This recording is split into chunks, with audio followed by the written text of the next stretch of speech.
I think that's one thing in our profession of coaching that that we give advice. We tell you how to live your life, which is absolutely wrong, right? We're here to guide you, right? We want to kind of clear that mind a little bit of the stuff that that are feelings and facts. You want to kind of find the difference so you can understand yourself and it can click. And like I said, I agree 100% with you. It's not telling them, hey, this is what you need to do, which in most cases, 95% of the time, friends and family, that's what they're going to say. You shouldn't be doing this. That's not how you do that. And it goes to a lot of stuff, so especially as men growing up. Don't cry, be tough.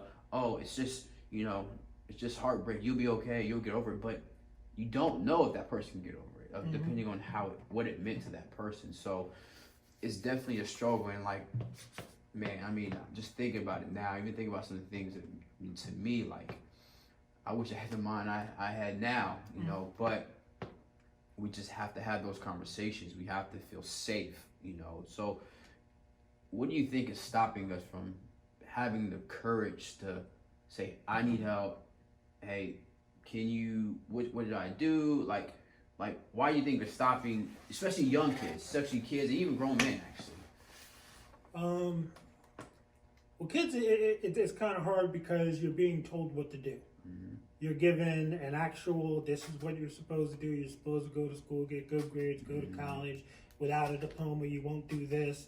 You get all those lanes of this is the lanes you have to go. You have to have a backup option. Do you know the person who goes around saying like your idea is crazy? You have to have a backup option. Yeah. Do you know those are the people who always had to rely on their backup option? Trust me, I've heard a lot of people say that, and it's like it's like the idea of becoming a life coach. It doesn't, for a lot of people, it doesn't seem like a real job.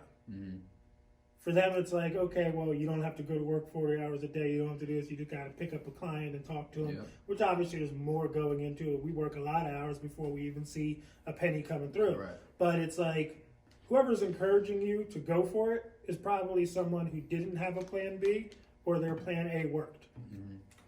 Yeah. They own it. Whoever's telling you to go for it probably owns their own business. Yeah. They probably realized a dream that they've had that felt good, and they want you to feel that too.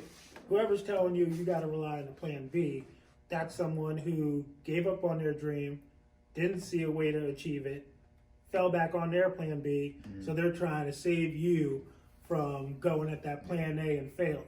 I think part of it is that, like I said earlier, we have that passion and drive, and we're focused on this one thing. I think we have to try to understand, like, when you go for it, you are going to fail. Like, hey, you're going to fail, right? And accepting that so that we don't have all that energy and passion in that one thing, and if we fail, we'll crumble. Like, fail, we pick you back up. Nah, figure it out again. Like that resilience we have to work on. So I have a mantra I use with failure. So it's because no one wants to fail. You're correct. But everybody's going to fail on your way to success. So I always look at it, instead of saying like encountering a failure in the future, it's like, so what if your journey to success was to fail again, possibly fail a third time, and then succeed? How much more motivated would you be? Because we have an outcome like, hey, this time we're going to succeed. So it's like, I'm going to try this thing. I failed. Okay, so you can be like, well, that sucks. That's a wrap. It's over. Or you can be like, great, I failed. That means I only got to fail 2 more times. Correct. And then my third time is probably a success because this is the mantra I'm going. So I'm gonna try again. I failed again. Great.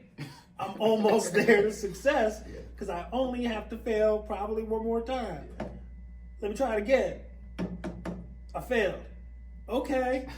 I'm so glad I failed and got all that out the way because now what's next? Success. Correct. So if that's your if you change the perspective and the motivation towards it, and that's where you're going, like, it opens up so much more. Correct. If you see a failure and you don't see that there's a possible success, well, then you're going to fail. And you're going to keep failing. If you know that, okay, well, I can keep trying this option, I can create a new option, now I can possibly succeed. Yeah.